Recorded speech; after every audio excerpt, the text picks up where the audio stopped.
അപ്പോൾ ചോദിച്ചേട്ടാ, ഞാൻ ഈ ഒരു 10-20 വയസ്സ് പ്രായമാണെന്ന് വെച്ചോ. അപ്പോൾ അവർ തെറിച്ച് നിൽക്കുന്ന സമയം, അപ്പോൾ ഇതുപോലെ ബസ്സിലൊക്കെ ഇങ്ങനെ യാത്ര ചെയ്യുമ്പോൾ പലരും ചാടിയൊക്കെ ഇറങ്ങുന്ന കണ്ടിട്ടുണ്ട്. അപ്പോൾ ഞാനും ഒരിക്കൽ ഇതുപോലെ കാരണം ബസ് സ്റ്റോപ്പ് കുറച്ച് ദൂരമുണ്ട്, അപ്പോൾ എന്താണ് എമർജൻസി അടിക്കുന്നു, ഇറങ്ങി പോകുന്നു, അങ്ങനെയൊക്കെയുള്ള പരിപാടികൾ ചെയ്തിട്ടുണ്ട്. അപ്പോൾ അതുകൊണ്ടാണ് ഞാൻ ചോദിക്കാമെന്ന് വെച്ചാൽ, ഇതുപോലുള്ള ഒരുപാട് ന്യൂസൻസ് എനിക്കിന്ന് അതിൽ ഓർക്കുമ്പോൾ ഗിൽറ്റ് ആണ്. അപ്പോൾ എന്ന് പറയുന്ന പോലെ ഒരുപാട് ന്യൂസൻസ് പരിപാടികളുണ്ട്. ടിക്കറ്റ് എടുക്കാതെ കയറി ഇരിക്കുന്നവരൊക്കെ ഉണ്ട്. അപ്പം ഇങ്ങനെയുള്ള പ്രശ്നങ്ങളൊക്കെ ഫേസ് ചെയ്യാറുണ്ടോ? അല്ല എന്തെല്ലാം പ്രശ്നങ്ങൾ ഫേസ് ചെയ്യാൻ സാധ്യത ഉണ്ട്? ഓക്കെ, ടിക്കറ്റ് എടുക്കാതെ യാത്ര ചെയ്യുക എന്നുള്ളത് ഒരു പ്രശ്നം. ഡ്രൈവറെ സംബന്ധിച്ച് ഇപ്പം പുതിയ ഞങ്ങളെ ഈ ഒരു 2-3 വർഷമായിട്ട് വലിയൊരു ഇഷ്യൂ അല്ല. ടിക്കറ്റ് എടുക്കുക ഈ രാജ്യത്തെ നിയമം അനുസരിച്ച് അവനവൻ്റെ റൈറ്റും അവനവൻ്റെ ഉത്തരവാദിത്വമാണ് ടിക്കറ്റ് എടുത്തുകൊണ്ട് യാത്ര ചെയ്യുക എന്നുള്ളത്. നിങ്ങൾ ടിക്കറ്റ് എടുക്കുന്നില്ല എങ്കിൽ നമ്മളെ ഡ്രൈവർ എന്നുള്ള നിലയിൽ നമ്മളൊന്ന് ഫോഴ്സ് ചെയ്ത് നോക്കും. നിങ്ങൾക്ക് അടിക്ക് അല്ലെങ്കിൽ പ്രശ്നമാണ്, അല്ലെങ്കിൽ TFLൻ്റെ റവന്യൂ ഇൻസ്പെക്ടേഴ്സ് വന്ന് പിടിച്ചാൽ നിങ്ങൾക്ക് മേക്ക് ഇറ്റ് ഫൈൻ. അങ്ങനെ വരുമ്പോൾ അത്രയും പറയും. ഓൾമോസ്റ്റ് ആൾക്കാർ 99% ആൾക്കാരും ടിക്കറ്റ് എടുത്ത് തന്നെയാണ് യാത്ര ചെയ്യുന്നത്. ടിക്കറ്റ് എടുക്കാതെ യാത്ര ആരെങ്കിലും ചെയ്യുകയാണെങ്കിൽ തീർച്ചയായിട്ടും ഇങ്ങനെയുള്ള സംഭവങ്ങൾ ഉണ്ടാകാറുണ്ട്. കഴിഞ്ഞ ദിവസം തന്നെ എൻ്റെ വണ്ടിക്കകത്തൊരു സംഭവം ഉണ്ടായത്, ഒരു ലേഡി വന്നു പാസ് അടിച്ചപ്പോൾ ഇവിടെ അറിയാമല്ലേ 3 തരം പാസ്സുണ്ട്. ഒന്ന് 11 വയസ്സ് മുതൽ 16 വയസ്സ് വരെയുള്ള കുട്ടികൾക്കുള്ള സിപ്പ് കാർഡ് ഫ്രീ ആണ്, അവർക്ക് ട്രാവൽ എവിടെ വേണമെങ്കിലും ട്രാവൽ ചെയ്യാനുള്ള ബസ്സിലെ പാസ്. 16 മുതൽ 18 വയസ്സുള്ളവർക്ക് ചെറിയൊരു പൈസ ഒരു ദിവസം ഈടാക്കും, അവർക്കും ഓൾമോസ്റ്റ് ഫ്രീ ആണ്. 18 വയസ്സിന് മേളിലുള്ളവർക്ക് അഡൽട്ട് പാസ്സാണ്. ഈ ലേഡി വന്ന് കയറിയപ്പോൾ അവർ അടിച്ചത് ചൈൽഡ് പാസ്സാണ്. അപ്പോൾ എനിക്ക് സമയമുള്ളതുകൊണ്ട് ഞാൻ എന്ത് ചെയ്തു, അവരോട് ചുമ്മാ പറഞ്ഞു, നിങ്ങൾ ആ പാസ് അടിച്ച ചൈൽഡ് പാസ്സാണ് എന്ന് പറഞ്ഞപ്പോൾ അവരെന്നെ ചീത്തയും പറഞ്ഞ് എന്നെ ഗവനിക്കാതെ കയറിപ്പോയി. ഞാൻ വിട്ടിട്ട് അടുത്ത സ്റ്റോപ്പിലേക്ക് വരുമ്പോൾ സൂക്ഷ്മം അവിടെ തന്നെ റവന്യൂ ഇൻസ്പെക്ടർ ബസ്സിൽ കയറി. റവന്യൂ ഇൻസ്പെക്ടർ കയറുമ്പോൾ ഞങ്ങൾക്കൊരു ഉത്തരവാദിത്വമുണ്ട്, ആരെങ്കിലും ഇതിനകത്ത് ഫ്രോഡായിട്ട് കയറിയിട്ടുണ്ടെങ്കിൽ അവരോടൊന്ന് നോട്ടീസ് ചെയ്യുക, പറയുക എന്നുള്ളത്. അത് വെച്ചിട്ട് ഞാൻ ആ ഇൻസ്പെക്ടറോട് പറഞ്ഞു, നോക്ക് ഇതിനകത്തൊരു ലേഡി ഉണ്ട്, അവൾ എന്നെ ചീത്ത വിളിച്ച് അടിച്ചിരിക്കുന്ന ചൈൽഡ് പാസ്സാണെന്ന് പറഞ്ഞു. സൂക്ഷ്മം അങ്ങേര് പല ചെക്കിങ് ഇൻസ്പെക്ടർ പലരെയും ചെക്ക് ചെയ്ത് പോയി കഴിഞ്ഞ് കുറേ കഴിഞ്ഞപ്പോഴത്തേക്ക് എനിക്കൊരു ഇത് വന്നു, മുമ്പിലും പുറയിലും പോലീസ് വണ്ടികൾ വരുന്നു. ഞാൻ വണ്ടി ഓടിക്കൊണ്ടിരിക്കുന്ന വണ്ടിയുടെ മുമ്പിലും പുറയിലും പോലീസ് വണ്ടി വരുന്നു. ഞാൻ പുള്ളി ചെയ്തു. അപ്പോഴേ എനിക്ക് മനസ്സിലായി എന്തോ പ്രശ്നം അവരുണ്ടായി, അല്ലെങ്കിൽ അവൾ ആ പെണ്ണുമ്പോൾ ചീത്ത വിളിച്ച് കാണും, കാരണം റവന്യൂവിന് എന്തെങ്കിലും പറഞ്ഞു കാണും. കാണാൻ പറ്റില്ലേ? ക്യാമറയ്ക്കാണ് കാണും. പക്ഷേ എൻ്റെ ഉത്തരവാദിത്വം അപ്പോഴും ഫോക്കസ് റോഡിലായിരിക്കണം, സറൗണ്ടിലായിരിക്കണം. അല്ലാതെ അവൻ്റെ ക്യാമറ നോക്കിയിരുന്നു കഴിഞ്ഞാൽ ഞാൻ അവിടെ പോയി എൻ്റെ പണി പോകും. നമുക്കറിയാം സംതിങ് അവിടെ ഗോയിങ് ഓൺ. അത് കഴിഞ്ഞ് പോലീസ് വന്ന് വണ്ടിക്കകത്ത് കയറി സ്റ്റോപ്പ് ചെയ്ത് ഇവളെ വിളിച്ചുകൊണ്ട് വന്നു. അപ്പോൾ ഇവൻ എന്നോട് വന്ന് ചോദിച്ചു, പോലീസ് ചോദിച്ചു, ഇവളെ നിന്നെ ചീത്ത വിളിച്ചോന്ന് ചോദിച്ചു. ഞാൻ പറഞ്ഞു എൻ്റെ അടുത്ത് മോശമായിട്ട് പെരുമാറി എന്ന് പറഞ്ഞു. ഓക്കെ, എന്നിട്ട് അവളെ വിളിച്ച് പോലീസ് അവളെ സെർച്ച് ചെയ്തപ്പോൾ അവർ ഈ ബസ്സിലടിച്ച കാർഡ് അവർ കണ്ടെത്തിയപ്പോൾ തന്നെ അവളോട് പറഞ്ഞത് നിന്നെ ഞങ്ങൾ അറസ്റ്റ് ചെയ്യുകയാണ്. അത് ശരി. അപ്പം ഞാനപ്പം ഓഫീസറോട് ചോദിച്ചു, എത്രയാണ് ഈ അറസ്റ്റ് ചെയ്തത്, എന്താണ് ശിക്ഷ എന്നറിയാൻ വേണ്ടി. കാരണം എൻ്റെ ജോലിയല്ല, എൻ്റെ ജോലി വണ്ടി ഓടിക്കുക, സേഫ്റ്റി ആയിട്ട് ആൾക്കാരെ കൊണ്ടുപോകുക എന്നുള്ളതിനപ്പുറത്തേക്ക് എനിക്കില്ല. ഇവിടെ ഏത് ജോലി ചെയ്താലും നമുക്കുള്ള ജോലി എന്താണോ അത് മാത്രം ചെയ്യുക.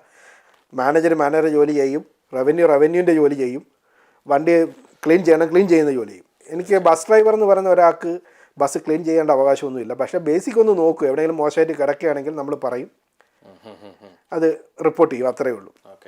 ഇനി ഇതുപോലെ ഈ ലേഡിക്ക് 500 പൗണ്ടാണ് ഫൈൻ അടിച്ചു കൊടുക്കുന്നത്. അറസ്റ്റ് ചെയ്ത് കൊണ്ടുപോവുകയും ചെയ്യും, അവർക്ക് CRB പെടുകയും ചെയ്യും, ക്രിമിനൽ റെക്കോർഡ്. അപ്പം ഞാൻ ചോദിച്ചു, എന്തുകൊണ്ടാണ് ഇവരെ ക്രിമിനലായത്? ഇതൊരു സിമ്പിൾ കാര്യം, നമ്മളെല്ലാം ചിന്തിക്കുക, എന്താണ് ഒരു കയറി പാസ് അടിച്ചിരുന്നത്. പക്ഷേ അവരടിച്ചത് അവരുടെ കൊച്ചിൻ്റെ ചൈൽഡ് പാസ്സാണ്, അത് ഫ്രോഡാണ്. അതേസമയം അവരടിച്ചത് വേറെ ഏതെങ്കിലും പാസ്സല്ല. ഇനി പാസ് ഇല്ലായിരുന്നുവെങ്കിൽ പോലും അവർക്ക് 80 പൗണ്ടേ ഫൈൻ കിട്ടത്തുള്ളായിരുന്നു. ഓക്കെ, നമ്മൾ അഥവാ ഇതില്ലാതെ കയറിയാൽ ഒരു 80 പൗണ്ട് വരെ ഫൈൻ ആവത്തുള്ളൂ. ഫ്രോഡ് ചെയ്യരുത്. മനസ്സിലാവുന്നു. ഇത് എനിക്കുള്ള ഒരു എക്സ്പീരിയൻസ് 12 വർഷമാണ് ഞാൻ കിട്ടിയ ഒരു എക്സ്പീരിയൻസ് ആണിത്. അല്ല, ഇത് പറയുമ്പോഴാണ് നമുക്കറിയാം ഒരുപാട് പിള്ളേർ സ്റ്റുഡൻറ്റ് പാസിനൊക്കെ മേടിച്ചിട്ട് പോയി ടച്ച് ചെയ്തൊക്കെ കയറി പോകും. അപ്പോൾ അതൊന്നും നിങ്ങൾക്ക് അറിയാൻ പറ്റുമോ? തീർച്ചയായിട്ടും. ഞങ്ങൾക്ക് ബസ്സിലിരിക്കുമ്പോൾ സ്റ്റുഡൻറ്റ്, അതാണ് ഈ അടിച്ചപ്പോൾ ഇതിൻ്റെ ട്യൂൺ വ്യത്യാസമാണ്. പാസ് അടിക്കുമ്പോൾ അഡൽട്ട് പാസിന് ഒരു ബെല്ല് ക്ലിങ് ഒരു ബെല്ലേ കാണത്തുള്ളൂ. മറ്റേത് കുട്ടികൾക്കുള്ള പാസ്സാണ് കിരി കിരി കിരി കിരി എന്നടിക്കും. ഓരോരോ ടോണുണ്ട്. ഈ ടോൺ വെച്ചാണ് നമ്മൾ മനസ്സിലാക്കുന്നത്. ശരി ശരി ശരി ശരി, മനസ്സിലായി. അല്ല അപ്പം 11 വയസ്സ് വരെ കംപ്ലീറ്റ്ലി ഫ്രീ ആണ് അല്ലേ കുട്ടി? 11 വയസ്സ് മുതൽ 16 വയസ്സ് വരെ കംപ്ലീറ്റ് ഫ്രീ ആണ്. അതല്ല, 11 വയസ്സ് വരെയും 11 വയസ്സ് വരെ ഫ്രീ ആണ്. കാരണം 11 വയസ്സിനുള്ളിലുള്ളൊരു കൊച്ചു ബസ്സിൽ ഒറ്റയ്ക്ക് വരാൻ പാടില്ല. Okay, with any parents. ഇപ്പം നമ്മുടെ ബസ്സിലൊക്കെ ചിലപ്പോൾ ഈ പാതിരാത്രി കൊച്ചു പിള്ളേർ, ഇവിടുത്തെ വെള്ളക്കാരി പിള്ളേർ അല്ലെങ്കിൽ ഉണ്ടല്ലോ, ഇവിടുത്തെ എപ്പോഴും നടക്കുന്ന പിള്ളേർ വണ്ടിയിൽ കയറി വരും. കയറി വരുമ്പോൾ നമ്മൾ ചോദിക്കും എവിടെയാണ് നിന്റെ വീടെന്ന് ചോദിക്കും. അല്ലെങ്കിൽ ആളില്ലെങ്കിൽ നമുക്ക് ഇറക്കി വിടാനൊരു റൈറ്റ് ഇല്ല. അങ്ങനെ ആരെങ്കിലും കുട്ടികൾ ബസ്സിൽ വന്ന് കയറുകയോ എടുക്കുകയോ ചെയ്താൽ ബസ്സിനകത്ത് തന്നെ കോഡുണ്ട്. ആ കോഡ് വിളിച്ചു കഴിഞ്ഞാൽ പോലീസ് വന്ന് അപ്പം തന്നെ ചേസ് ചെയ്തെടുത്തോണ്ട് പോയിക്കോളും. ശരി ശരി. അപ്പോൾ നേരത്തെ നമ്മൾ പറഞ്ഞ പോലെ, ഞാൻ ചാടി ഇറങ്ങിയ സംഭവം പറഞ്ഞ പോലെ, ന്യൂയിസൻസ് പരിപാടി പലതും നമ്മൾ പറയാതെ തന്നെ ചേട്ടന് മനസ്സിലാവുമല്ലോ. പല തരത്തിൽ. ഇപ്പോൾ ഈ ഇടയ്ക്ക് ഞാനൊരു വീഡിയോ ഉണ്ട്, ഒരു 5-6 കുട്ടികൾ നിന്നിട്ട് ബസ് ഡ്രൈവറിൻ്റെ മറ്റേ ആ ഏരിയയിൽ നിന്ന് ചവിട്ടുന്നു, അടിക്കുന്നു, പോലീസിനെ ഈ പുള്ളി വിളിക്കുന്നുണ്ട്. അപ്പോൾ അങ്ങനെ പല ഇൻസിഡൻറ്റ് നടക്കുന്നുണ്ട്. അപ്പോൾ ആരൊക്കെ റെക്കോർഡ് ചെയ്തിടുന്ന ഒരു വീഡിയോ ആണ് ഞാൻ കണ്ടത്. അപ്പോൾ ഇങ്ങനെയുള്ള പല സംഭവങ്ങളും ഫേസ് ചെയ്യാൻ ചാൻസ് ഉണ്ടല്ലോ. അപ്പോൾ അതിനൊക്കെ എന്താണ് അതിൻ്റെ രീതി, അതിന് ആക്ഷൻസ് ഉണ്ടോ? തീർച്ചയായിട്ടും ഇവിടെ നമ്മൾ സേഫ്റ്റിയാണ്. ഒരു ബസ് ഓടിക്കുന്ന ഡ്രൈവർ എന്ന് പറയുന്ന സ്ഥിതിക്ക്, ബസ് എന്ന് പറയുമ്പോൾ നമുക്കറിയാം ഒരു ക്യാബിനകത്താണ് ബസ് ഡ്രൈവർ ഇരിക്കുന്നത്. സറൗണ്ട് മുഴുവൻ ഗ്ലാസ് അടച്ചിരിക്കുകയാണ്. എന്ത് ഇഷ്യൂ വന്നാലും ഇവർ പറയും നമ്മൾ അതിൽ നിന്ന് പുറത്തിടണ്ട. കാരണം വണ്ടിക്കകത്ത് തന്നെ, ഈ ക്യാബിനകത്ത് തന്നെ എല്ലാ സിസ്റ്റമുണ്ട്. നമുക്ക് iBus എന്ന് പറയും. അതിൽ നമുക്ക് ഡയറക്റ്റ് കോൾ ചെയ്യാം, എമർജൻസി കോൾ ചെയ്യാം, കൺട്രോളറെ വിളിക്കാം, ബസ്സിലൂടെ അനൗൺസ്മെൻറ്റ് ചെയ്യാം. അങ്ങനെ ഒരുപാട് സിസ്റ്റങ്ങളുണ്ട്. ഇതേപോലെ സഹിക്കാൻ വയ്യാത്ത നിസ്സാര പിള്ളേർ, ചെറിയ പിള്ളേർ തമാശ കാണിച്ചാൽ ഒരുപാടൊക്കെ കണ്ണടയ്ക്കും, വെറുതെ വേസ്റ്റ് ചെയ്യേണ്ട പോട്ടെ നോക്കും. പക്ഷെ അവർ വളരെ മോശമായ രീതിയിൽ മറ്റുള്ളവർക്ക്, ഈവൻ അഡൽട്ട് പോലും ചില സമയങ്ങളിൽ ബസ്സിലുണ്ടാവാറുണ്ട്. മറ്റുള്ളവർക്ക് എംബാരസ് ഉണ്ടാകുന്ന രീതിയിലുള്ള പ്രശ്നങ്ങളൊക്കെ ഉണ്ടാകുകയാണെങ്കിൽ നമ്മളത് നോട്ടീസ് ചെയ്യുകയോ ആരെങ്കിലും ഒന്ന് പറയുകയോ ചെയ്താൽ ഞങ്ങൾ കോഡ് ചെയ്യും. കോഡ് ഡിഫറെൻറ്റ് കളറാണ്, റെഡ്, ബ്ലൂ, ഗ്രീൻ അങ്ങനെയുണ്ട്. അതിൽ റെഡ് കോഡ് ചെയ്തിട്ട് ഞങ്ങളൊരു കോഡ് ഭാഷയുണ്ട്, അവർ കമ്പനി തരും. അത് നമ്മൾ വിളിച്ച് പറഞ്ഞിട്ട് നമ്മൾക്ക് ഈ വണ്ടി ഓടിച്ചുകൊണ്ടേ ഇരിക്കുക. പോലീസ് പുറകെ എത്തി വണ്ടി ചേസ് ചെയ്ത് പിടിച്ച് അവർ വന്ന് ചോദിക്കും ഏത് സീറ്റിലാണ് എവിടെയാണെന്ന് ചോദിക്കും. അവരെ അറസ്റ്റ് ചെയ്തുകൊണ്ട് പോകാം. അറസ്റ്റും ക്രിമിനൽ റെക്കോർഡും ഒക്കെ ആകും. അതെ അതെ, തീർച്ചയായിട്ടും. ഇല്ല, ഞാനത് അറിയാൻ വേണ്ടി ചോദിച്ചതാണ്. കാരണം നമ്മുടെ ആൾക്കാരായാലും ഈ ഇടയ്ക്ക് പല സംഭവങ്ങളിൽ പെടുന്നതായിട്ട് നമ്മൾ കാണുന്നുണ്ട്. അപ്പോൾ അനാവശ്യമായി ഈ ബസ് ആണ് മറ്റേ ഫ്രണ്ട് ഇതാണെന്ന് പറഞ്ഞ് ഇരുന്ന് കഴിഞ്ഞാൽ അല്ലേ, അതാണ് പറയുന്നത്. അതായത് ഇതെല്ലാം നോട്ടീസാണ്. പിന്നെ ഈ പറഞ്ഞ പോലെ ഒരു ബസ്സിൽ 16 ക്യാമറയാണ്, 1-2 ക്യാമറയല്ല. ഈ ക്യാമറകൾ അധികവും വോയിസ് റെക്കോർഡിങ്ങുമാണ്. വോയിസ് റെക്കോർഡഡ് ക്യാമറയാണ്. അപ്പം നിങ്ങൾ ബസ്സിലിരുന്ന് എന്തെല്ലാം കാണിച്ചെന്ന് പറഞ്ഞിട്ട് അവസാനം ഞാനൊന്നും അറിഞ്ഞില്ല എന്ന് പറഞ്ഞാലൊന്നും കഥയില്ല. ഇവിടുത്തെ നിയമം വളരെ സ്ട്രിക്റ്റാണ്. അവർ അത് പ്രൂഫ് ചെയ്ത് തന്നെ പിടിച്ചായിരിക്കും നിങ്ങളെ കൊണ്ടുപോകുന്നതും എടുക്കുന്നതും. അല്ല, അപ്പോൾ ഇത്രയും വർഷത്തെ എക്സ്പീരിയൻസിനിടയിൽ ഏതെങ്കിലും ഒരു ഡേഞ്ചർ സിറ്റുവേഷൻ കൊലീഗ്സിനോ അല്ലെങ്കിൽ ജീവൻ ചേട്ടനോ ഉണ്ടായതായിട്ടുള്ള സാഹചര്യങ്ങൾ എന്ന് പറയുമ്പോൾ ഞാൻ പറഞ്ഞ ഇങ്ങനെയുള്ള അഗ്രസീവ് ആൾക്കാർ അങ്ങനെയൊക്കെ സംഭവിക്കാറുണ്ടോ?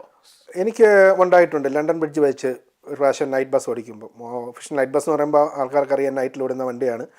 ഫ്രൈഡേ സാറ്റർഡേ ഒക്കെ എല്ലാവരും പബ്ബിലും വെള്ളം അടിച്ചൊക്കെ നല്ല എൻജോയ് ചെയ്ത് നിൽക്കുന്ന മൂഡിലാണ്. അപ്പോൾ ഒരാൾ വന്നിട്ട് ഭയങ്കരമായിട്ട് എന്നെ വണ്ടിയുടെ ക്യാബ്, ഒരു കാര്യമില്ല, ചുമ്മാ ക്യാബ് ബോക്സിൽ ഇടിക്കുക, വിളിക്കുക. ഞാൻ കുറേ നേരം അവനെ പറഞ്ഞു മാറിപ്പോവും, നിങ്ങളെ സീറ്റിലിരിക്കുക. നമ്മൾ കാരണം പോലീസിനെ വിളിച്ച് മെനക്കെടുത്തി ഒരു പോലീസ് വരിക, അവരുടെ ഇത് ടൈം എന്ന് പറയുന്നത് വലിയ വാല്യൂ ആണ്. നമ്മൾ ഈ നിസ്സാര കാര്യങ്ങൾക്ക് വിളിച്ച് നാഷണൽ മണിയും കൂടെയാണ് പോകുന്നത്. ഒരു പോലീസ് വരാൻ വെച്ചാൽ 3 പോലീസും വണ്ടിയും അവരുടെ കാര്യങ്ങളൊക്കെ വെച്ചാൽ വലിയ എമൗണ്ട് സമയം എല്ലാം വെച്ച് നമ്മൾ കുറേയൊക്കെ സഹിച്ചു നോക്കും. സഹി കേട്ടപ്പോൾ അവസാനം കോഡ് ചെയ്തു. അപ്പോൾ കോഡ് ചെയ്യുമ്പോൾ നിങ്ങൾ ഒരു കാര്യം മനസ്സിലാക്കുക, ലേറ്റസ്റ്റ് ബസ് എന്ന് പറയുന്നത് ബസ്സിലെ ക്യാമറ വരെ ഞങ്ങളുടെ കൺട്രോൾ റൂമിലിരിക്കുന്നവർക്ക്, ഇതിനൊരു സെൻട്രൽ കോം ഉണ്ട്, ആ കൺട്രോളിൽ ഇരിക്കുന്നവർക്ക് ഉടനെ ഈ ക്യാമറ വരെ അസസ് ചെയ്യാനുള്ള റൈറ്റ് ഉണ്ട്. നമ്മുടെ മൊബൈൽ ഫോൺ പോലെ തന്നെയാണ്.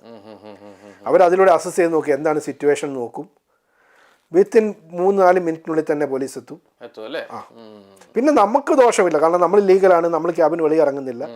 ഒരു ഡ്രൈവർ എന്ന നിലയിൽ നമ്മൾ ചെയ്യേണ്ട കാര്യം മാന്യമായി സംസാരിക്കുക.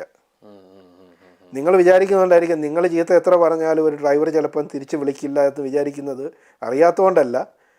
അവൻ്റെ ജോലിയും അവൻ്റെ കുടുംബവും ബില്ലുമൊക്കെ ഉള്ളതുകൊണ്ട് മാന്യമായി ജീവിക്കാൻ വേണ്ടി ഇരിക്കുന്നു. അപ്പോൾ അത്യാവശ്യം നല്ല സ്ട്രോങ് ക്ലാസ്സും കാര്യങ്ങളും ആണല്ലേ അതൊക്കെ? തീർച്ചയായിട്ടും. അത് ശരി, ഓക്കെ. അപ്പോൾ എനിവേ അപ്പം പല പ്രശ്നങ്ങളും ഇതുപോലെ വന്നിട്ടുണ്ടല്ലേ അപ്പോൾ ഈ എക്സ്പീരിയൻസിൽ അല്ലേ? ഉണ്ട് ധാരാളം എക്സ്പീരിയൻസ്. അത് നമുക്ക് ഉണ്ടാവും. ഏത് ജോലിക്ക് ഉള്ളതുപോലെ ഇതിൻ്റെയും ചില മോശ ഭാഗങ്ങളാണ്. പിന്നെ ആക്സിഡൻറ്റുകളൊക്കെ വരും. നൈറ്റ് ടൈമിന് അങ്ങനെ എന്തെങ്കിലും ഇതുണ്ടോ, അതോ മോർണിംഗ് ടൈംസിനാണോ better safe wise, driving wise? നമുക്ക് ഓടിക്കുമ്പോൾ സിറ്റുവേഷൻ വൈസ് ഇല്ലേ പല പല സാഹചര്യങ്ങൾ വരുന്ന, പൊതുവേ നൈറ്റ് ടൈമുകളിലാണോ കൂടുതൽ? നൈറ്റ് ടൈം വെച്ച് കഴിഞ്ഞാൽ നൈറ്റിനേക്കാൾ എപ്പോഴും ഞാൻ പ്രിഫർ ചെയ്യുന്ന ഡേ ടൈമാണ്.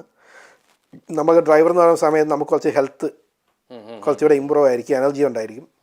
പിന്നെ ഞാൻ നൈറ്റ് ചെയ്തിട്ടുണ്ട് 5-8 വർഷം. കാരണം കൊച്ചിനെ നോക്കാനുള്ള സൗകര്യത്തിന് വേണ്ടി പെർമനൻറ്റ് നൈറ്റ് കിട്ടുകയാണെങ്കിൽ ഇവിടെ അറിയാമല്ലോ കുട്ടികളെ നോക്കാനുള്ള ബുദ്ധിമുട്ടുകൾക്ക് വേണ്ടി നമ്മൾ. അതെ തീർച്ചയായിട്ടും. അല്ല ഞാൻ പറയുന്നത് അപ്പോൾ ഈ 2 ടൈമിൽ ഓടിക്കുമ്പോൾ ഏത് ടൈമാണ് സേഫർ എന്നുള്ള ഫീൽ ചെയ്തിട്ടുണ്ടോ എന്നാണ്. അങ്ങനെ എന്തെങ്കിലും ഉണ്ടോ, അങ്ങനെ എന്തെങ്കിലും തോന്നിയിട്ടുണ്ടോ, അതോ ഈ ടൈം ഇല്ല 24 ഇവിടെ ലണ്ടൻ എന്ന് പറയുന്നത് 24 hours ആണ്.